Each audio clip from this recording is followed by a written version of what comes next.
네, 이제 요번 세 번째 강의는 기독교 강요의 사상적 배경에 대해서 살펴보겠습니다.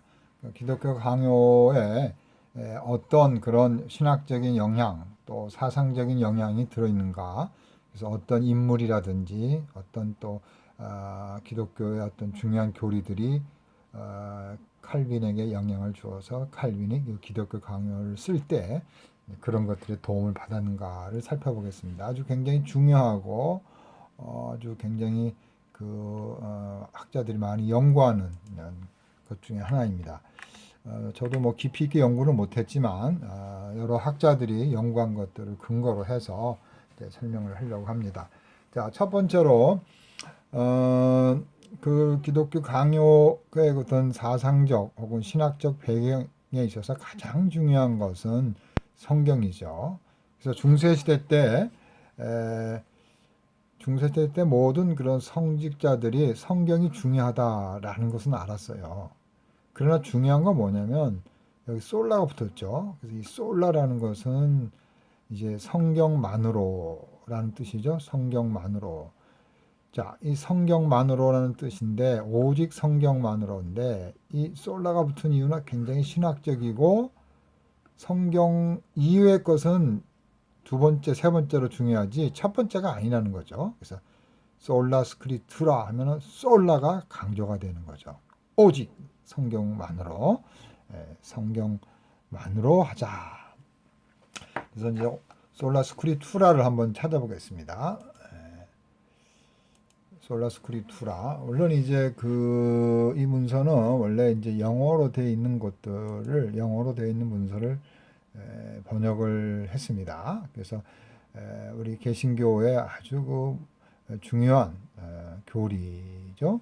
그래서 우리 기독교의 믿음과 신앙의 권위적인 것들을 보여주는 그런 사상이죠. 그래서 이거를 이제 번역을 제가 물론 해놨습니다.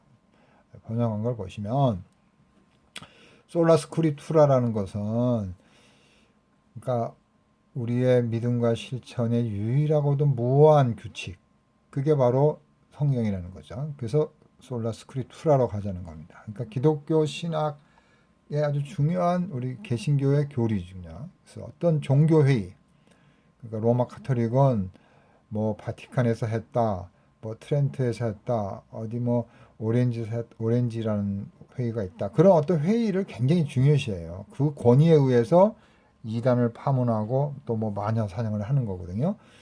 그래서 그런 어떤 회의보다도 더 중요한 거죠. 또 어떤 규칙이 있어요. 자기들이 만든 규칙이 있습니다. 자기들이 또 이렇게 제정한 그런 또 카톨릭의 그런 그 가이드라인이 있어요. 그런 것보다도 오직 성경만이 최고의 권위를 갖는다. 그래서 솔라 스크립트랍니다. 그래서 오직 성경은 하나님의 말씀이기 때문에 우선한다는 거죠. 그래서 모든 것들에 앞서서 성경이 먼저 앞서가야 된다는 거죠. 성경이 뭐라고 말하는가. 그 다음에 두 번째는 뭐예요? 어떤 주장이 있으면 그것을 성경으로 검증해야 된다는 거예요. 그죠? 뭐 베드로가 결혼을 했냐 안 했냐 그건 성경에서 봐야죠. 왜냐하면 장모가 있잖아요. 그죠? 또 예수님이 예수님의 어머니 마리아가 처녀이냐 아니냐 결혼을 했냐 안 했냐 그건 성경에 다 나와 있잖아요. 그러나 로마 카톨릭은 이제 끝까지 동정녀라고 보는 거죠. 그래서 끝까지 동정녀로 해서 이제 승천했다고 보는 거잖아요. 그러니까 그런 거는 이제 성경에 근거하지 않는 거죠. 자, 그래서 다섯 솔라 성경에 보면 5대 솔라가 있습니다. 오직 성경, 오직 그리스도, 오직 은혜, 오직 믿음, 오직 하나님께 영광. 이 다섯 개의 솔라가 굉장히 중요한데 그 중에 제일 중요한 것이 오직 성경이다. 그래서 여러분들이 한번 이제 그렇게 인식을 하시고요. 두 번째로 성경이 굉장히 이제 이 기독교 사상에 중요한 역할을 하고 그 다음에 이제 그러니까 이제 특별히 성경을 강조했고 권위로 인정했고 두 번째로 구약 성경을 많이 강조했죠. 그러니까 구약에 대한 깊은 이해가 있었습니다. 그러니까 보통 구약이 참 지금도 힘들지만 500년 전에 얼마나 구약에 대한 이해가 힘들었겠어요. 그래서 그런 구약에 대한 깊은 이해는 그 유대 그런 랍비들의 그런 문헌이라든지 사전이라든지 이제 그런 또 구약 히브리어에 대한 깊은 그런 주석을 통해서 구약 성경의 중요성을 제시하고 구약 성경을 통해서 기독교 강요를 이제 설명했다라는 것입니다. 자, 그 다음에 이제 성경 해석적인 이 솔라 스크립투라는 것은 권위를 가지고 로마 카톨릭을 대항했던 그런 무기가 되고, 두 번째로는 해석과 관련해서 솔라 스크립투라가 되는 거예요. 그러니까 교회가 우선이고 교황이 우선이 아니라 성경이 우선이다. 그러니까 권위에 있어서는 솔라 스크립투라고, 해석에 있어서도 마찬가지입니다. 그러니까 로마 카톨릭은 성경 해석을 사제들에 의해서 또 교회에 의해서 또 최종 결정은 교황에 의해서 결정이 된다. 이렇게 봤거든요. 그러니까 종교 개혁자들은 그게 아니다. 성경은 어떻게 해석해야 되느냐? 성경은 성경으로, 성경 그 자체로 해석이 되어야 된다. 그걸 우리가 스크립투라 수이 입시우스 인터프레스라는 이런 말을 씁니다. 그러니까 성경은 해석자가 성경 그 자체이다. 이런 말을 쓰는 거예요. 그래서 한번 찾아보겠습니다. 위키피디아 중에서 여러 관련 그런 기관이 있는데, 위키피디아 백과사전이 있고 위키 문헌이라는 게 있습니다. 여기는 이제 아카이브처럼 좋은 자료들, 고급 자료들을 기증해가지고 여기에다가 이렇게 실어 놓는 거거든요. 그래서 제가 이제 이렇게 된 것들을 이제 기고해가지고 여기에 지금 실려 있습니다. 칼빈과 성경 해석. 여기에 보시면 바로 성경을 성경으로 해석해야 되는 원리가 있죠. 그래서 이게 무슨 말이냐? 요게 이렇게 설명을 하게 되면 상당히 좀 시간이 많이 가지만, 핵심적인 것은 말씀이라는 것은 교회보다도 위에 있다라는 거예요. 성경 말씀은 교회보다 위에 있고, 교회는 하나님의 말씀으로부터 태어났다는 거죠. 나타 이스트. 하나님의 말씀으로부터 교회가 태어났고, 하나님의 말씀은 교회보다 위에 있는 거라는 거죠. 그러니까 로마 카톨릭은 이렇게 주장하지 않겠죠. 로마 카톨릭은 뒤집어서 얘기하겠죠. 에클레시아 슈프라 베르붐 이렇게 하겠죠. 그죠? 로마 카톨릭은 말씀보다는 교회가 위다. 그거 다 반대한 거죠. 종교개혁자들이. 그래서 교회가 성경 말씀을 낳았다. 이렇게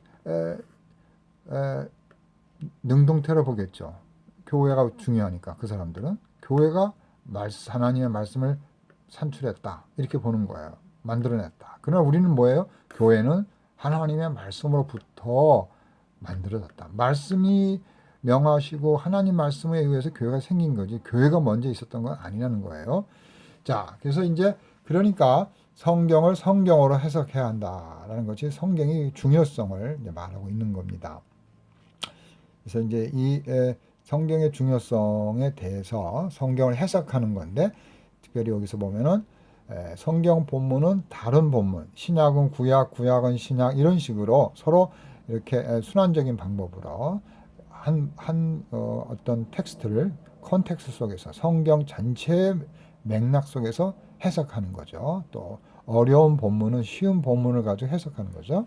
그래서 이제 그런 얘기고, 이제 또 이 성경의 일반적인 그런 사용법에 의해서 성경을 해석해야 된다. 그러니까 성경은 성경 저자가 쓰는 스타일이 있어요. 바울이면 바울이 쓰는 그런 늘 그런 구조가 있거든요. 주로 어떤 게 있겠습니까? 바울의 경우는 바울이 늘 주장하는 그런 어법이 있어요. 그러니까 그 어법, 이걸 가지고 해석하라는 거예요. 자, 그래서 이제 성경을 해석하는 거에 대해서 간단하게 이제 설명을 했습니다. 시간이 없어가지고 넘어가겠습니다. 다시 들어와서 기독교 강요는 솔라 스크립투라가 있고 또 성경을 해석하는 이런 관점이 있다. 이게 굉장히 중요한 겁니다. 성경관에 있어서 이런 쯔빙글리가 성경의 명료성이라는 이제 책을 썼죠. 쯔빙글리 이제 제가 처음에 초기에 했었잖아요. 그래서 이 쯔빙글리는 성경 말씀이 결국 하나님의 칼이다, 하나님의 무기다라는 그런 인식을 갖고 있습니다. 그래서 성경 말씀으로 모든 것을 개혁하고자 한 거죠, 쯔빙글리가. 자, 이제 두 번째로 이제 그 기독교 강요에 나오는 중요한 그런 사상은 결국 교부들의 사상이죠. 특별히 어거스틴 같은 이런 귀한 사람들이죠. 또 크리스토스 같은 사람들이죠. 그래서 교부들, 그 다음에 이제 초기의 공회들, 예를 들면은 중요한 게 니케아 신조, 칼세돈 신조 이런 것들 중요하거든요. 이제 그런 것들에게 영향을 많이 받은 거죠. 또 이제 칼빈은 이런 철학자들에게 많은 그런 영향을 받았다라기보다는 그런 철학적인 자들의 그런 방법론도 사용한 모습들을 볼 수가 있습니다. 철학자들 그런 이제 성경을 해석하는 데 있어서 그런 이제 수사학적인 것들의 영향을 받는 거죠. 자, 그래서 플라톤에 있어서 이제 그런 영향력이 이제 지난번에 했죠. 피니툼 non capax 인피니티 해가지고 유한은 무한과 철저히 구분된다. 뭐 이런 것들이 이제 바로 이제 그런 방법론, 이 세상과 저 세상, 죄와 또 의, 뭐 이런 개념을 쓸 때 그런 이론론적인 방법을 긍정적으로 사용할 수가 있는 거죠. 지난 시간에 플라톤과 아리스토텔레스의 그 비교에 대해서 제가 이제 말씀을 이제 드렸죠. 자, 그다음에 이 데미스티우스, 요 사람 이제 재밌습니다. 한번 찾아보면 제가 1시간 전에 이 문서를 이제 번역을 해놨습니다. 번역자가 제 이름이 여기 있죠. 제 아이디 칼빈오백. 그래서 이 사람은 아주 웅변을 잘했나 봐요. 그래서 유프라테스라고도 불리는데 웅변가라고 불리는데 정치 수사학자, 철학자였어요. 그래서 특별히 이제 이런 왕들 통치관에 활동을 했는데 자기가 그리스도인이 아니라고 막 그랬어요. 그러고 또 여러 가지 기독교인과 차이점이 많이 있다 이렇게 주장을 했는데도 인기가 워낙 좋아가지고 기독교가 공인된 이후, 특별히 콘스탄틴 대제 그 이후부터 아주 황제들에게 인기를 누려가지고 심지어 상원에 입각을 했습니다. 콘스탄틴의 상원에 입원해서 또 콘스탄틴노플, 그 비잔틴 대국, 동로마, 콘스탄티노플 지사도 지냈어요. 그래서 그의 이제 작품들이 특별히 이제 아리스토텔레스에 대한 해석, 또 요약 이런 작품이 굉장히 유명한 사람이 데미스티우스인데 이런 작품의 글도 이제 상당히 칼빈 작품에 나온다라는 것입니다. 그 다음에 이제 그 키케로도 이제 그 웅변학자 수사학자죠. 키케로도 한번 찾아볼까요? 키케로, 시세로도 부르는데, 네, 이 사람이죠. 그 마르쿠스 키케로인데 정치, 웅변 이런 문학가였습니다. 그래서 이 키케로는 그 많은 그런 그 수사 웅변 쪽에 많은 영향을 줬고 후대에 법률을 하는 사람들, 또 재판하는 사람들 그런 사람들에게 그 작품이 많은 영향을 줬습니다. 자, 다시 이제 돌아와 가지고 이제 요 사람 존 크리스토슨, 이 크리소스톰은 안디옥 학파라 그랬죠. 제가 언제 말씀을 드렸나요? 그 오리겐은 알렉산드리아 학파고 크리소스톰은 안디옥 학파예요. 그래서 오리겐 학파는 플라톤의 철학을 많이 썼죠. 그래서 오리겐은 유명한 그런 알레고리적인 방법의 유명한 대부죠. 알렉산드리아 살았죠. 이집트 알렉산드리아. 플라톤 영향을 받고. 크리스토스톰은 이제 이 안디오 학파 이쪽으로 아리스토텔레스의 철학을 써서 주로 현실적이고 역사적인 그런 문법적인 이런 면에 있어서 해석이 영향을 많이 받았죠. 그러니까 오리겐의 플라톤은 좀 더 철학적이고 사상적인, 근원적인, 예수님은 누구냐? 이데아로부터 분이다. 즉 창조부터 하나님과 함께 하신 분이다. 태초에 계신 분이다. 이거는 플라톤 철학으로 오리겐이 설명하기가 굉장히 좋죠. 그런데 성경에 있어서 예수님에 대한 말씀을 해석하고 예수님의 인간적인 것들을 이해하고 성경의 그런 역사적인 본문을 해석할 때는 좀 더 아리스토텔레스적인 방법을 가지고 논리적이고 또 현실적이고 역사적인 면을 강조하다 보니까 아리스토텔레스의 영향이 이 안디옥 학파, 이 크리소스톰이라든지 또 많은 그런 이제 이쪽 안디옥 학파들이 이제 많이 있죠. 이제 그 사람들에게 영향을 이제 주게 된 거죠. 그래서 한번 찾아볼까요? 크리스토스토스 황금 마우스 설교를 워낙 잘해가지고 황금 마우스라고 이제 불리는데 톰 하면 이제 그 영어식 발음이고 투머스 우스는 이제 남성형이죠. 여기 이제 주로 이게 우스, 아구스투스 이런 건 다 남성형이죠. 아로 끝나는 건 여성이죠. 마리아 이런 식으로 아로 끝나는 건 여성이고 우스로 끝나는 건 남성입니다. 아구스투스 US로 끝나는 거요. 헬라어로 이제 무스니까 바로 이 콘스탄틴 대주교도 했고 콘스탄티노플 지금 이스탄불이죠. 아주 설교를 황금 마우스라고 합니다. 그래서 이제 당시에 이런 어떤 그런 황금 입을 그 어떤 부정, 부패 이런 거에 대해서도 아주 과감하게 설교하고 아주 그 사회적인 정의와 의의에 대해서 설교하신 분인데 이분은 공부를 아주 짧게 공부하고 짧은 생에 계시다가 소천했습니다. 여기 보시면 여기 나오죠. 349에서 49니까 이렇게 이제 길지는 않죠. 그러니까 50년은 좀 넘었지만 이분의 주장은 많은 공부를 하고 많은 신학 공부를 하고 짧게 이제 신학을 가리키도록 목회하도록 그러니까 많이 공부를 하라는 거죠. 근데 그런 것들을 이제 강조했습니다.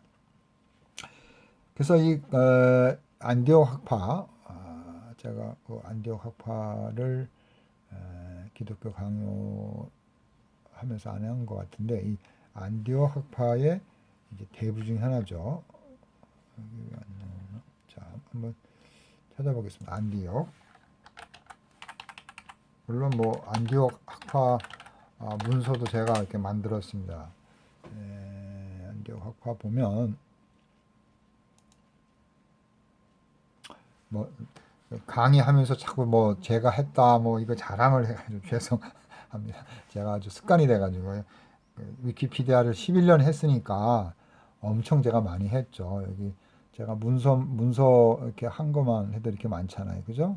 문서 만든 것도 1900개 문서를 만들었습니다.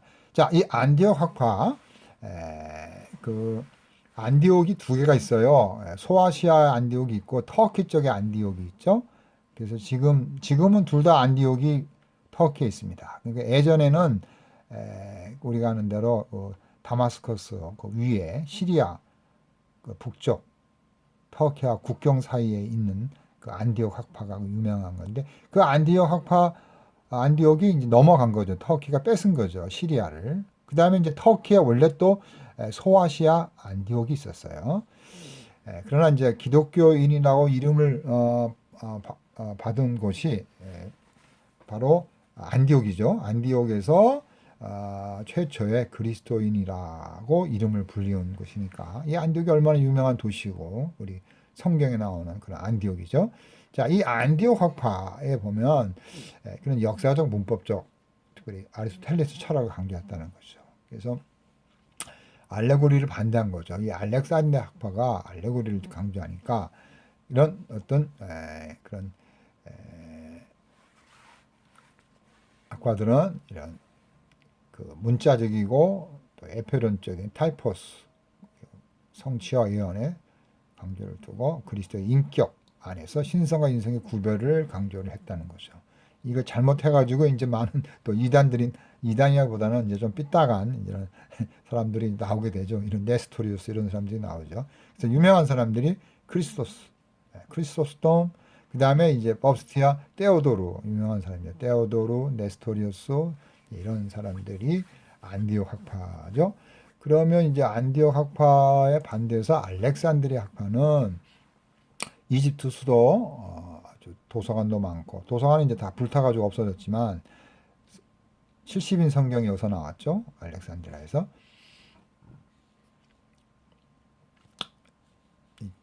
플라톤의 영향을 많이 받아가지고 이 알렉산드 하포는 이제 이런 어떤 알레고리 해서 또 삼위일체에 큰 영향을 보면 그리스도는 이제 호모시우스 성버 성자 동일 호모시우스 동일 본질을 강조한 이런 데 영향을 주는 거죠. 이 또 플라톤적인 영향이 그래서 근데 이제 해석에 있어서는 좀 알레고리적으로 빠진 이런 또 단점을 가지고 있습니다.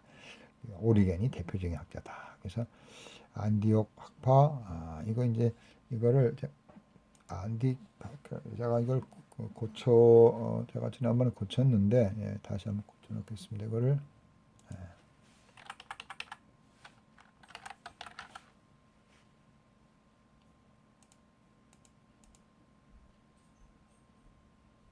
안디옥 학파로 제가 고쳐놨죠. 자 이렇게 해서 안디옥 학파 그 다음에 알렉산드리아 학파 지금 이제 이 칼빈의 기독교 강요 속에 바로 이런 크리스토스톰, 오리겐 이런 사람들이 크리스토스톰은 아리스토텔레스의 철학을 써가지고 안디옥 학파에 있어서 성경 해석에 있어서 역사적인 문법적인 영향을 칼빈에게 줬고 기독교 강요에 특별히 오리겐 같은 사람들은 플라톤 영향을 받아서 삼위일체 신론에 영향을 줘서 이게 또 기독교 강요에 영향을 주는 거죠. 자, 어거스틴에 이르러 이제 광범위한 이런 사람들을 이제 영향을 받은 거죠. 칼빈이. 그러나 100%다 받지는 않습니다. 오리겐의 영향을 칼빈이 100% 받지는 않고 또 어거스틴도 98%는 받지만 2%에 있어서 또 칼빈이 또 거부를 하죠. 특별히 해석적인 면에 있어서. 자, 이렇게 칼빈은 그리스 교부들 중에 이제 헬라 교부들 중에서 특별히 크리스토스톰을 굉장히 좋아했죠. 그래서 이 크리스토스톰이 성경 해석에 많은 영향을 줬습니다. 그리고 이제 어거스틴이 점점 많은 영향을 주게 됩니다. 특별히 이제 어거스틴의 그런 고백론 유명하잖아요. 고백론 또 신의 도성 유명합니다. 그래서 고백록이라는 것은 결국 뭐죠? 왜 어거스틴의 고백록이 유명합니까? 모든 사람은 자기가 좋은 점을 자랑하고 진실하게 고백하는 게 힘들어요. 판사 앞에서 가서 죄를 지면 이제 사실을 그러니까 죄를 지고 판사 앞에 가서도 거짓말을 하잖아요. 인간이 자기의 잘못을 고백하는 거는 거의 불가능한 거예요. 그런데 어거스틴은 그걸 역설적으로 신의 고백록에서 그거를 고백을 했어요. 그럼 어거스틴 한번 찾아볼까요? 자, 어거스틴이 워낙 중요하니까 칼빈의 기독교 강요에도 영향을 줬으니까 우리가 기독교 신학이라든지 뭐 상담도 마찬가지입니다. 이 어거스틴을 안 할 수가 없거든요. 지금 뭐 바이러스가 들어와서 자꾸 제 컴퓨터를 이렇게 막 들었다 놨다 하고 있어요. 고쳐야 되는데요. 자, 영어식으로는 주로 이제 틴, 톤, 뭐 플라톤 이렇게 끝나죠. 자, 어거스틴은 아우구스투스, 우스가 남성형이라고 그랬죠. 그래서 이제 어거스틴의 그 이제 작품 가운데 그 어거스틴이 이제 이런 하나님의 은혜를 강조하고 왜요? 인간이 다 죄인인 것 전적인 타락이었기 때문에 인간은 죄인이라는 것을 고백합니다. 그러니까 자기가 신국론을 고백론을 통해서 인간이 죄인이라는 것을 인정하자는 거예요. 그러니까 이게 끔찍한 어떻게 보면 주장이죠. 고백론.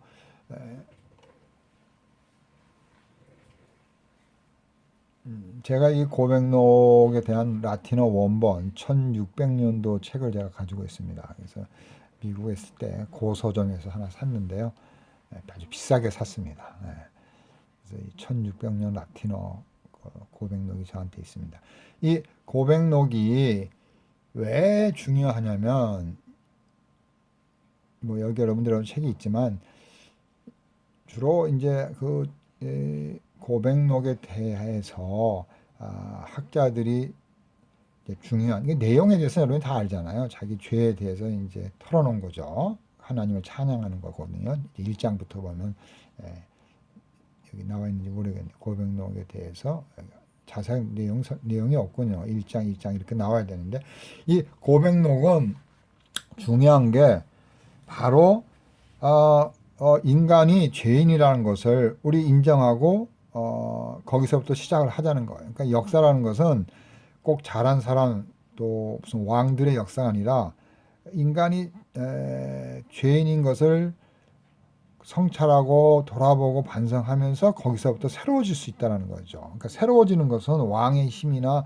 뭐가 행복하게 뭐가 잘 시스템이 잘 돼가지고 행복해지는 게 아니라 바로 죄인이라는 것을 인정하고 하나님께 은혜를 받을 때 거기서부터 새로운 그런 사람이 또 행복과 감사와 찬양이 된다는 거예요. 그러니까 고백록의 중요성이라는 것은 인간으로 하여금 스스로를 돌아볼 수 있는 그걸 역사적으로 인정하자는 거예요. 그러니까 그 획기적인 겁니다. 그 당시에 죄를 고백하고 새로워지자. 이거는 뭐 어마어마한 아주 파라다임 시프트죠. 지금 코로나 때문에 새로운 시대가 된 것처럼 바로 이 고백록이라는 것도 그 당시에 아주 획기적인 거였습니다. 자, 그 어거스틴은 이제 고백록도 영향을 줬고 여기 이제 쓰진 않았지만 특별히 그 신국론이 상당히 이제 이게 철학적이고 신학적인 거예요. 볼까요? 그 어거스틴의 신국론이 한번 자, 어거스틴의 이게 신국론은 420년 경 정도에 썼는데요. 그 왜 그걸 썼냐면은 이제 우리가 알다시피 320년 그때 이제 콘스탄틴 대제가 로마를 인정을 하잖아요. 그래서 신나가지고 막 이제 기독교 국가가 됐다 해가지고 이렇게 살았는데 상당히 이제 방탕해졌죠 또 기독교인들이. 그러니까 이제 소위 말해서 펠라기우스가 나와가지고 이제 인간의 어떤 공로, 도덕적인 자기 의지를 가지고 구원을 받아라. 근데 이렇게 이제 나오게 되는 거죠. 그러니까 어거스틴이 아니다. 죄인이다. 하나님의 은혜로 구원받는다. 자력 구원이 아니다. 그래서 펠라기우스를 이단으로 정죄를 했죠. 자, 이 어거스틴이 이제 말년에 뭐가 나오냐면 이게 서코트족이 이제 난리를 치는 거예요. 이 서코트족이라는 사람들이 누구냐면 로마의 그런 하수인들이에요. 그래서 로마 사람들을 지켜주고 로마 군대에서 일하면서 먹고 사는 사람들인데 로마가 비실비실 거리니까 로마를 쳐버리는 거예요. 자기 주인을 치는 거죠. 서코트족은 소위 말해서 어디예요? 지금의 독일의 조상 할아버지들이죠. 이 서코트 신국론에 왜 갔습니까? 서코트족은 아리안족인데 이 아리안족들이 북쪽에 이렇게 살았어요. 추운 데 살았어요. 그래서 이 코트족은 물론 이제 동코트족, 서코트족이 있는데 여기 이쪽 요 사람들인데 이제 프랑스 사람들은 좀 별개입니다. 영국까지 갔죠. 이게 독일이 이제 주로 백인들의 조상들인데 이제 주로 독일의 조상들입니다. 근데 이 코트족들이 예전에는 로마를 위해서 살았어요. 싸움도 하고. 근데 로마가 점점 어려워지고 기근이 나가지고 힘든 거예요. 그 엘니뇨 현상 때문에 먹을 게 없으니까 로마에서도 주지를 못하니까 이제 거기에 그 다음에 승진도 안 시키죠. 로마 시민도 만들어주고 뭐 원로원에도 가고 이래야 되는데 차별하고 그러니까 점점 어려워서 점점 가까이 살다 보다 이렇게 왔는데 비실비실 되니까 그냥 주인의 나라를 치는 겁니다. 그래서 이제 약탈하고 수도원도 약탈하고 뭐 수녀도 약탈하고 수녀들이 뭐 강간당해가지고 애를 낳고 그러면서 난리를 치니까 어거스틴이 이런 나라는 세상 나라다. 물론 이 코트족도 이제 나중에 하나님을 믿죠. 이 코트족 세상 나라 세상 권력을 바라보지 말고 몸은 더러워졌지만 하나님의 나라를 바라보자. 소망을 갖자. 그래서 천국을 강조하게 돼요. 하나님 나라를. 자, 이런 역사적인 배경 속에서 바로 신국론이 나왔다는 거예요. 다시 본문으로 돌아와가지고, 그래서 이제 대작이죠. 이 신국론이라는 것이 이제 굉장한 작품인데, 다시 한번 신국론을 보면, 신국론의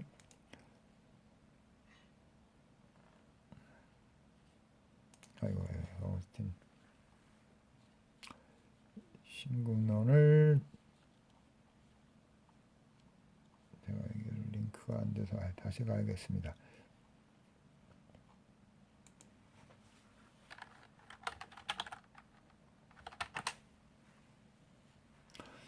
그래서 이 신국론이 이제 거대한 그런 신학적, 철학적, 그래서 신플라톤주의, 아주 뭐 여러 가지 방대한 사상과 신학적인 것들이 나와 있어요. 그래서 물론 이원론적인 게 좀 강하죠. 신플라톤적이고 플라톤적인. 그래서 이제 이런 내용이 이런 내용들이 이제 젊었을 때는 이 마니교 매니키즘에 빠졌잖아요. 여기서 이제 수사학도 강의했어요. 여기 학교에 가가지고 자 이런 일부와 2부로 되어 있죠. 그래서 이제 세속나라 하나님의 섭리하고 제2부는 이제 하나님 나라에 대해 설명이 되어 있습니다. 그래서 여기에 이런 어거스틴의 아주 심오하고 방대한 그런 철학이 신학이 여기 들어 있습니다. 그래서 많은 기독교인들에게 영향을 준 거죠. 자, 시간 관계상 이제 신국론 이 정도 하고 그래서 어거스틴을 많이 인용하고 영향을 많이 받았고 그 다음에 이제 물론 이제 신의 도성도 그 세네카의 그 자비에 관해서 영향을 많이 받죠. 세네카 유명한 로마의 그 황제 네로의 선생님이었죠. 제가 칼빈의 저기 자비론, 그러니까 세네카의 자비론의 주석 1532년 그거 할 때 제가 이미 말씀을 드렸습니다. 세네카의 디 크레멘티아에 대한 주석을 칼빈이 했죠. 물론 에라스무스도 했고요. 자유의지와 성례적 은혜 이런데 이제 많은 영향을 받게 됩니다. 그리고 이제 말씀드렸지만 나는 전능하신 하나님을 믿사하며 우리 주 예수 크레도 예숨 이런 식으로 또 크레도 인 스피리투스 쌍툼 성령을 믿사